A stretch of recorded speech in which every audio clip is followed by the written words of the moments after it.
નમસ્કાર ખેડૂત મિત્રો, સ્વાગત છે બધા મિત્રોનો અમારી યુટ્યુબ ચેનલમાં। હું છું આપનો મિત્ર ભાવિક વઘાસિયા। તો મિત્રો, ખાસ કરીને આ વિડીયોના માધ્યમથી આપણે વાત કરવાની છે ટેકાના ભાવે ખરીદી બાબતે મહત્વપૂર્ણ માહિતી સામે આવી રહી છે, તો તે વિશેની સંપૂર્ણ માહિતી આ વિડીયોમાં જોશું। તો જે પણ મિત્રો નવા છે તે ચેનલને સબસ્ક્રાઇબ કરી લેજો અને ફેસબુક પેજમાં અમારી માહિતી જોઈ રહ્યા છે તે ફેસબુક પેજને ફોલો કરી લેજો। તો મિત્રો, ખાસ કરીને આપણે જોયું કે આ વખતે મગફળીનું ઉત્પાદન વધુ થવાની ધારણા છે તે સરકાર વ્યક્ત કરી રહી છે।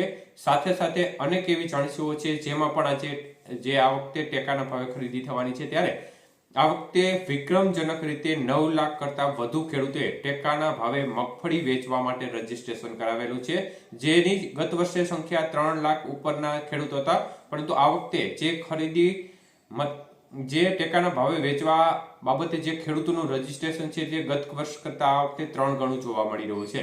અને આ વખતે સરકાર દ્વારા ટેકાના ભાવે 70 મણ એટલે કે 3.5 ખાંડી મગફળી ખરીદવાની જાહેરાત અગાઉ કરવામાં આવી છે। ત્યારે જે લેટેસ્ટ સરકાર દ્વારા મહત્વપૂર્ણ માહિતી સામે આવી રહી છે તે મુજબ આ વખતે 1/11/2025 ના રોજ જે ટેકાના ભાવે ખરીદી છે તેમાં શરૂઆત થઈ જશે। મગફળી ખરીદાશે, મગ, અડદ અને સોયાબીન આ 4 પાકોની ખરીદી કરવામાં આવશે। અને જે આ પ્રક્રિયા છે, મતલબ કે જે ટેકાના ભાવે 1/11/2025 થી ખરીદી કરવાની જે પ્રક્રિયા શરૂ થશે તે 90 દિવસ સુધી ચાલશે તેવી વાત પણ સરકાર દ્વારા કરવામાં આવી છે। તો સાથે સાથે તેમણે વધુમાં જણાવ્યું છે તે મુજબ ખાસ કરીને આ વખતે મગફળીની ખરીદી છે તે 15,80,000 મેટ્રિક ટન મગફળીનો જથ્થો ખરીદશે તેવી વાત સામે આવી રહી છે અત્યારે, કારણ કે આ વખતે 70 મણ પ્રતિ ખાતા દીઠ મગફળી ખરીદવામાં આવશે। અને જો સરકાર આની માત્રા થોડી વધારે તો ચોક્કસપણે ખેડૂત મિત્રોને લાભ થવાની શક્યતાઓ રહેશે। પરંતુ અત્યારની સ્થિતિ પ્રમાણે જોવા જઈએ તો 50 વીઘાનો ખેડૂત હોય તેમને 3.5 ખાંડી મગફળી ખરીદે તો એક પ્રકારે તેમને કોઈ પણ પ્રકારનો ટેકો મળ્યો ના ગણાય। મતલબ કે ટેકાના ભાવે મગફળી ખરીદી એ એમના માટે ખાલી મજાક બની જાય તે પ્રકારની સ્થિતિ બને।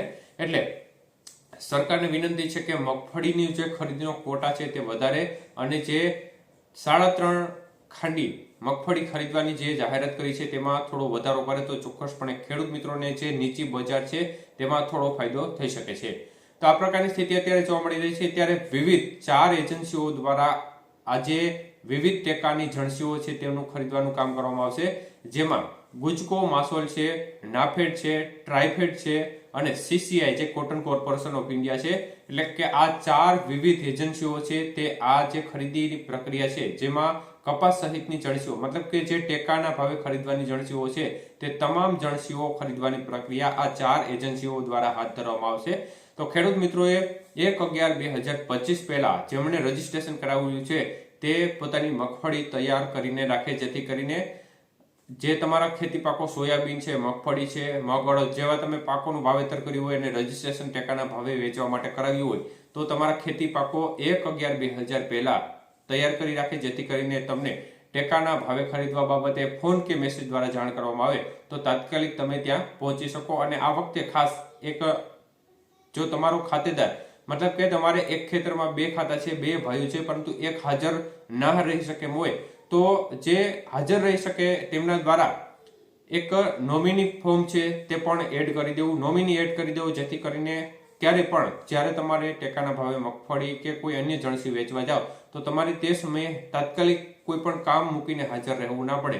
એ હેતુથી તમે નોમિની એડ અવશ્ય કરી દેજો, જેથી કરીને આ પ્રકારની સ્થિતિ બને તો ચોક્કસપણે તમારો જે ભાઈ કે અથવા તો તમારો કોઈ સગો સંબંધી હોય તો તે પણ તમારી મગફળી ટેકાના ભાવે વેચી શકે અને ત્યાં જે પ્રક્રિયા ચાલતી હોય છે તેમાં તે એક પ્રકારે સામેલ થાય તો પણ ચાલે તે પ્રકારની સ્થિતિ બને। તો આ બાબતનું પણ ખાસ ધ્યાન રાખવું।